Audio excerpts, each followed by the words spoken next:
My name is Ken. And my name is Jason. And today we're reviewing Space Alert.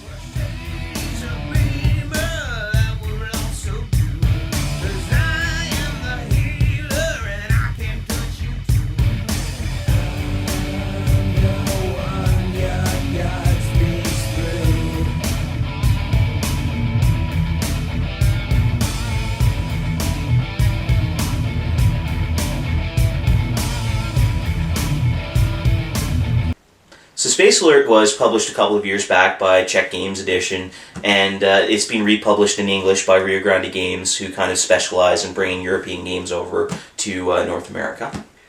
So in Space Alert, you're playing the crew of a sitting Duck-class spaceship who is actually trying to hold the ship together for about 10 minutes while they scan a new sector of space. The ship is actually under constant bombardment, though, by alien threats, various sort of things from the area. Fortunately, though, if your ship is destroyed, the black box will be safely returned back home. The really special thing about this game, actually, is that there is a soundtrack going on in the background. So a play of the game actually only takes 10 minutes, because you have as long as the computer track in the background, which is actually controlling what is going on, changing the phases and letting you know what threats are sort of appearing. And because of that, the game actually is very hectic and can be very challenging at times.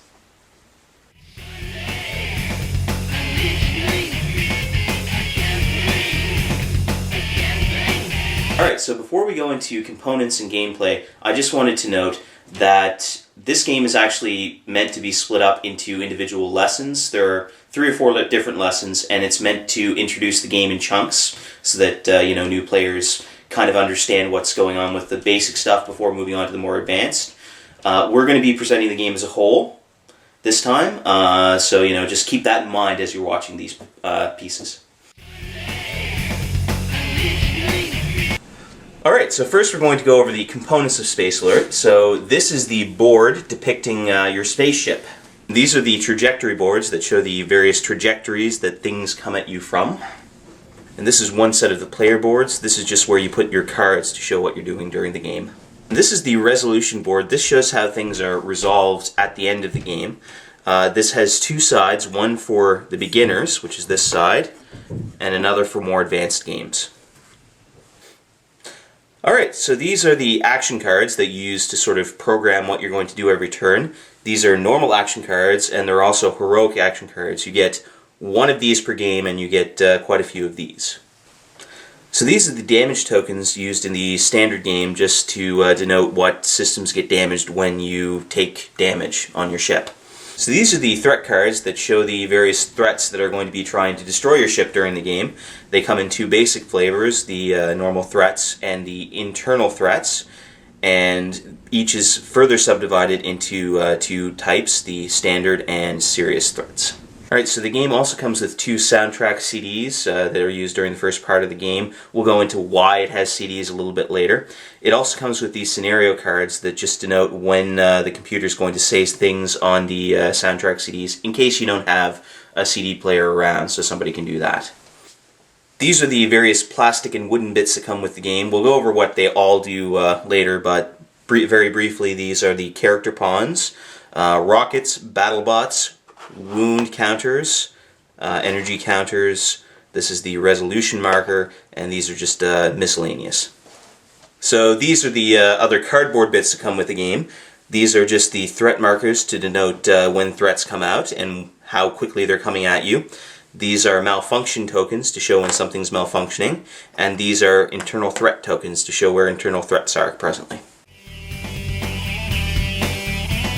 So to begin setup, you obviously lay the board out in the middle of the table first. Next, you randomly select 3 of the trajectory boards for the upper part of the computer screen, and 1 for the internal threats.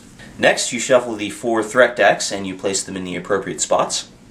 The 3 types of damage tokens should be shuffled and placed next to the appropriate zone. So next, you set up the energy cubes. 3 cubes and the 3 energy canisters go in the lower white zone. 2 energy cubes go in each of the other lower zones, and 1 energy cube is placed on each of the shields. The yellow energy cubes are placed on the lower lasers. 3 of these silver cubes are placed on the computer. The remainder of the cubes are placed along the side of the board. The 3 rocket tokens are placed near the lower blue section. The 2 BattleBot squads are placed laying down on the lower red and upper blue sections. All of the character pawns being used are placed in the bridge. The threat tokens are placed at the top of the board here. The internal threat and malfunction tokens are placed near the board. Next, we set up the player boards. Each player is first given a random heroic action which is placed on the first part of their player board.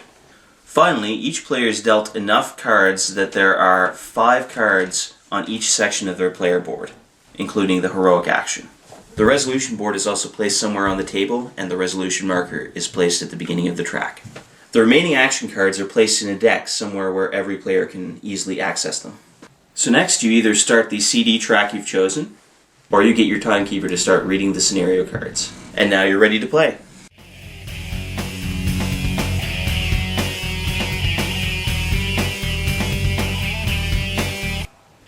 So before we get into the gameplay section, I just wanted to mention we're not going to really be able to do example turns this time around because the way Space Alert is structured, it doesn't really allow for that. So what we're going to do is we're going to show you a 1-minute clip of the actual action step, the first part of the game, and we're going to explain how it works. And later on, we're going to actually upload some videos of a few games that we played, so you can have a look at those if you wish. I'm gonna have I don't need those battle bots. I need to deal with those missiles before they explode. Incoming data. I'll grab them. Yeah, you take the battle bots if you want them, if you're going that way. But I'm going to go down the elevator immediately. Or actually, no, I think I'll grab the red ones. Someone needs to take 3 actions. I'm doing that right now. Okay, I'm dealing with I'm it. just, yeah. Okay, so again, just to confirm, I'm jiggling the mouse and I'm firing the forward lasers here. On turn 4 also. In 20 seconds. So the next 3 actions that I'm taking is going to be to hit the C button here 3 times to repair our 3 rockets. Okay, I'm done. When are you firing that? I'm firing that on turn 3. Turn 3? Yeah. So if you were planning on firing it, First phase ends in 5. or if you are, then let me know so I can move. 2, We good? 1. We good? Alright, so nobody's going First phase has Remember to ended. move the cubes if you draw power. Begin second phase. Alright, beginning second phase. Alright, All right, everybody I'm pick gonna, up your second phase cards. I'm going Second to phase deal with cards. those missiles first of all, so I'll have to wait until turn 6. Time T plus 5. Internal threat. Internal Internal threat. threat. Time T plus 5. Internal threat. That's good. I got those battle bots. What is it? It's skirmishers are invading, and they're going to come in on turn 5. And they're coming in on... They're coming in here. Here. You're going to be there already. I'm not there now. So On turn I have- 5, I'm going to still be disabling the warheads. I have battle bots, so I can move up. Okay, Move so up there by plan turn that out, and we'll Okay. just deal with it. Alright. They're at the opposite end of the ship though. I know. But it's all we got, because you've got to take care of this. Unless he wants to go over and you can just go up. Well, you can move over. Incoming data. I can do that. Incoming data. If you want, I'll go over and take care of this, and take the C actions, you go up. Okay, So I'll move to blue on turn... so 4. I'm taking 1 C action in phase 1 here, Okay. but and then I'm going to move up as One. on turn Do you want 4. me to go in and- I need an additional C action if we get a data transfer, because Okay, I've only got uh, 1, and that's 2 out of 3 that we need. I actually have no C actions. That's cool. Oh, I have a someone ton. says jiggle the mouse at this point. Shit. I need I got C it, I actions. got it. You got it? Alright. You're gonna be able to jiggle the mouse. Serious threat.